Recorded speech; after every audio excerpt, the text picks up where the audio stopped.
नमस्कार, मैं हूं तारिक हाशमी। आप देख रहे हैं sagartvnews.com। टिकट बंटवारे के बाद, सूची आने के बाद कांग्रेस पार्टी में जिस तरह से खेमेबाजी और ग्रुपबाजी देखने को मिली थी, लेकिन अब ये चीज़ें शिथिल होती जा रही हैं और पर्दे पर से हटती हुई नज़र आ रही हैं। इसकी बानगी कई सारी मध्य प्रदेश की विधानसभाओं में देखने को भी मिल रही है।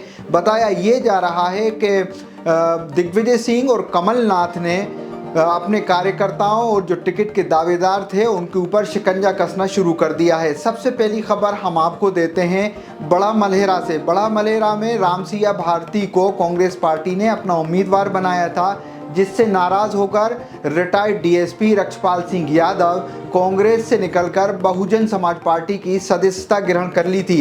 लेकिन उसके दूसरे और तीसरे दिन ही कमलनाथ और दिग्विजय सिंह ने उनसे फ़ोन पर बात की। फ़ोन पर बात करने के बाद जो है रक्षपाल सिंह को फिर से कांग्रेस में लाया गया और रक्षपाल सिंह ने जो है रामसिया भारती के साथ आकर एक वीडियो जारी किया, जिसमें वो ये कह रहे हैं कि मुझसे जो है नाराज़गी में मैं चला गया था, लेकिन जब से मेरे पास कमलनाथ का फ़ोन आया है उसके बाद से मैं फिर से कांग्रेस का काम कर रहा हूँ। रामसिया भारती के लिए वोट मांगूंगा, रामसिया भारती के लिए दिलो जान से लगकर वोट मांगूंगा।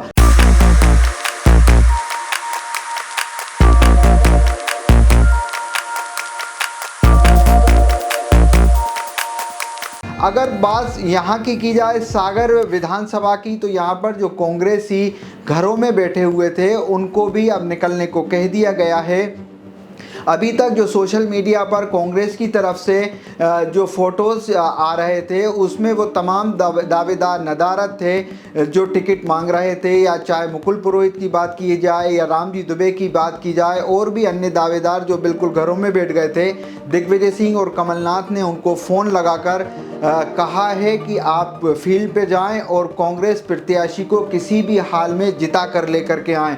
अगर बात सिरोंज विधानसभा की जाए तो यहाँ पर भी जो है अशोक त्यागी नाराज़ हो गए थे। कांग्रेस पार्टी ने इस विधानसभा पर जो है गगनेंद्र रघुवंशी को अपना उम्मीदवार बनाया। उसके बाद से जो है प्रबल दावेदार बताए जा रहे अशोक त्यागी ने पार्टी से इस्तीफ़ा दे दिया था और निर्दलीय के रूप में वो निर्वाचन कार्यालय से जाकर अपना फॉर्म ले आए थे और निर्दलीय उम्मीदवार बनने की बात कह रहे थे। लेकिन जब वो फॉर्म भरें उससे पहले ही दिग्विजय सिंह और कमलनाथ ने उनसे संपर्क साधा, उनसे दो टूक लफ्ज़ों में कह दिया कि आप कांग्रेस पार्टी के प्रत्याशी के लिए काम करें, हमें कांग्रेस पार्टी का उम्मीदवार जीता हुआ चाहिए।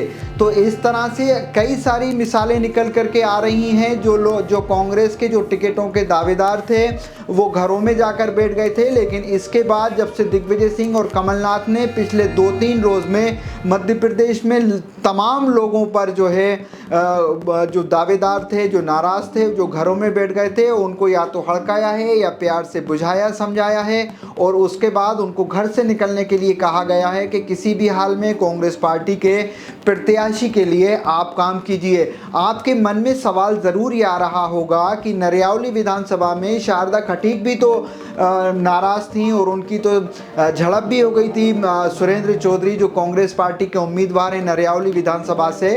तो बताया उनके बारे में ये जा रहा है कि उन्होंने जो है भोपाल में शिवराज सिंह चौहान के समक्ष जाकर भाजपा की सदस्यता ग्रहण कर ली है। लेकिन फिर आप ये सोच रहे होंगे कि उनको समझाइश क्यों नहीं दी गई, तो उनको समझाइश इसलिए नहीं दी गई कि उन्होंने एक तो अपने कांग्रेस पार्टी का पुतला जलाया और उसके बाद जो सुरेंद्र चौधरी के जो कार्यकर्ता थे उनके साथ जो मारपीट की थी, उससे जो है कमलनाथ और दिग्विजय सिंह और पार्टी आलाकमान काफ़ी नाराज़ हुआ था। उन्होंने ये कहा कि अगर इस तरीके के लोग पार्टी में रहेंगे तो पूरे सागर ज़िले और बुंदेलखंड का माहौल वो बिगाड़ सकते हैं, लिहाजा जो है उनको किसी भी तरीके की समझाइश नहीं दी गई। नतीजा उसका ये हुआ कि शारदा खटीक अब भारतीय जनता पार्टी की सदस्य कहलाएंगी। तो आप देखिए कांग्रेस पार्टी मतलब दिग्विजय सिंह और कमलनाथ किसी भी तरीके से कोई चूक नहीं करना चाहते हैं। तमाम जो टिकट के दावेदार थे उन लोगों को जो नाराज़ थे, वो जो घर बैठ गए थे, उनको पूरी तरीके से समझाइश दी गई है, उनको डांट डपट भी किया गया है हल्का फुल्का, और उनसे ये कहा गया है कि कांग्रेस की गवर्नमेंट बनने वाली है, लिहाजा आप क्षेत्र में उतरकर अपने प्रत्याशी का पुरजोर तरीके से काम करें ताकि जो है किसी तरीके की गुटबाजी जो है सामने ना आए। उधर भारतीय जनता पार्टी में भी ज़बरदस्त तरीके की गुटबाजी पिछले 4-5 महीने से चल रही थी। जब से कर्नाटक का चुनाव ख़त्म हुआ था उसके बाद से भारतीय जनता पार्टी में भगदड़ मची थी, लेकिन भारतीय जनता पार्टी में ज़्यादा समझाइशों का दौर नहीं चला है।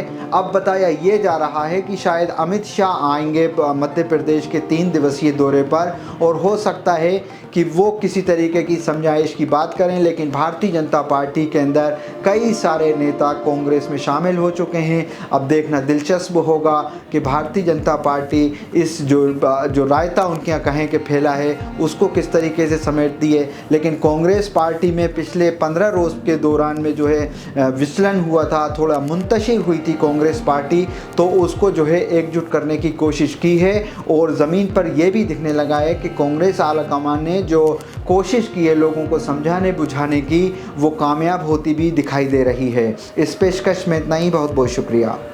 Vatsalya Senior Secondary School, starting from pre-primary to senior secondary. Personalized education commitment ensures that each student nationally recognized curriculum. School has labs including physics lab, biology lab, chemistry lab, computer lab and book library. Beautiful 13-acre campus to students to learn and play with magnificent modern facility and traditional architecture. Vatsalya Senior Secondary School is one that any student would love to explore. I love my school. And determinations, sports, activities, and dance room. Vatsalya reshapes one student at a time to build a strong community.